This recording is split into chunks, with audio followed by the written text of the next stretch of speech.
Hey there, my name is Veronica, and today I'm going to be showing you how I did this wall mural behind me with only a few of these little cans of paint samples from Home Depot. Let's go. Welcome to Mini Urban Farm, a channel about growing and raising food in the suburbs. If that's your thing, don't forget to subscribe and check out my course on growing tons of organic food in your backyard in only a few hours per week. Now before we jump into exactly how I did the wall mural, I want to take a moment to tell you guys about today's sponsor, BetterHelp. BetterHelp is an awesome way to get therapy from the comfort of your own home or wherever you may be without having to go in person to an appointment.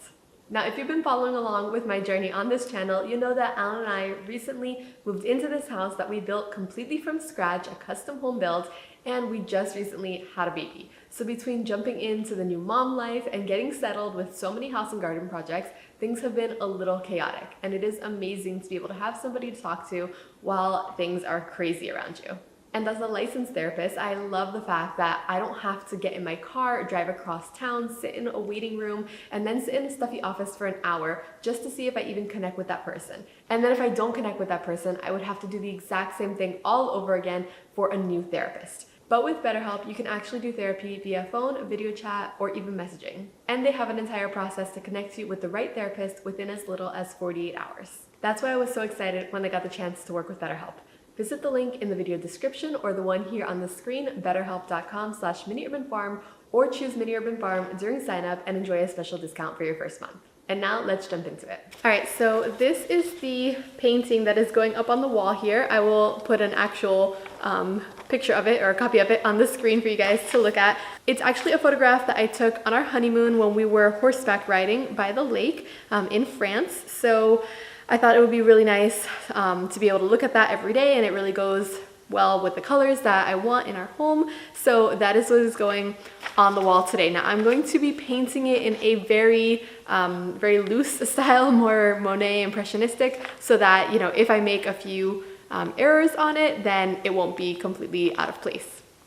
So this is the wall that I'll be painting on. It's about 10 feet wide by 12 feet high, and it's actually right in the entryway of the house as you first walk in. So it's definitely going to be a main focal point of the space. Now, I will start off by saying that I have absolutely no experience painting, especially painting on a large scale like this. But I did do a whole bunch of research on how to get started with wall murals, so I'm going to share what worked for me and what didn't work. As you can see, my first step was to mark the space that I actually wanted to paint, which did take up most of the width of the wall actually.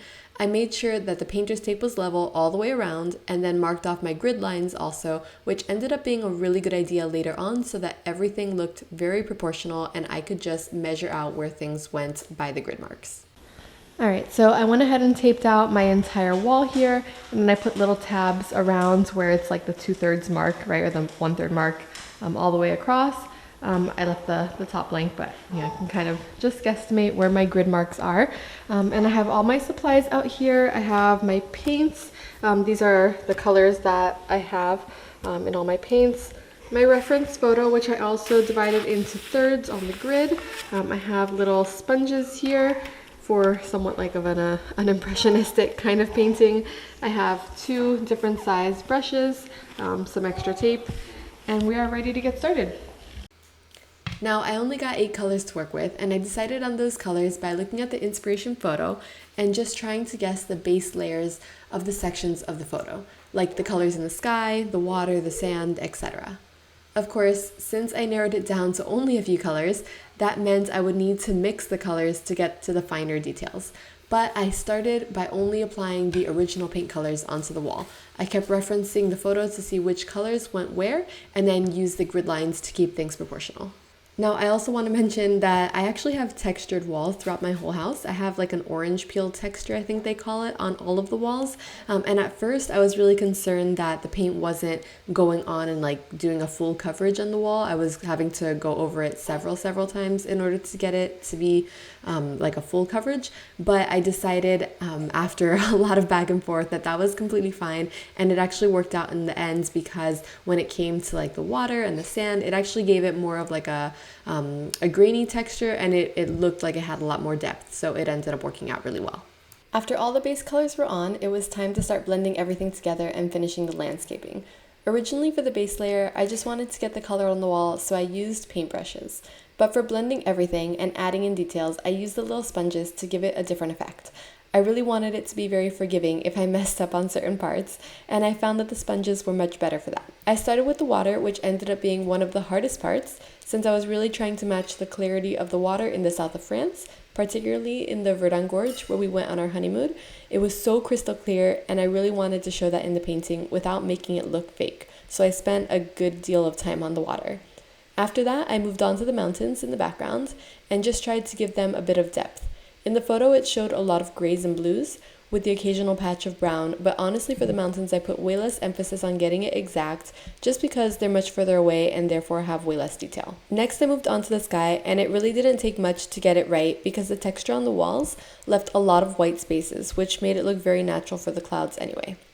After that, I added in the tree line, which by default had some depth to it because I added it on top of the gray for the mountains. And I tried to show some additional texture by working in different shades of green that I was able to mix for my base colors and then put some brown in there also. My battery camera died after that, but I went on to add in the horse and then the dog.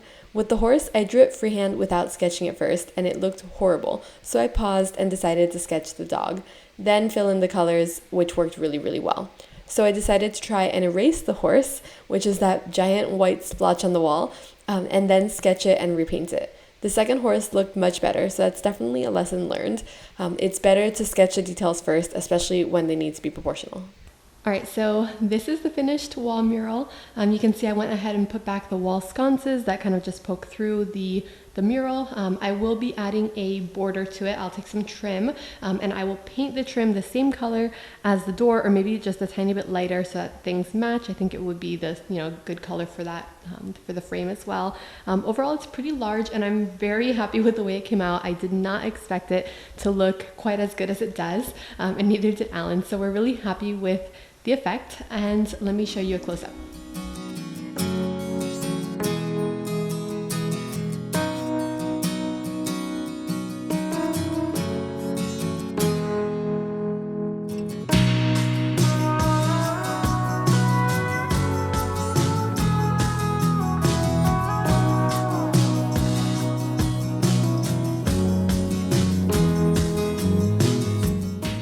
And again, just for reference, this was the original photo. I got some paint splatter along the way on it, but that is the original photo, and I think it looks pretty similar. Let me know what you think in the comments below. Thank you guys so much for watching, and I will see you guys in the next one. Bye.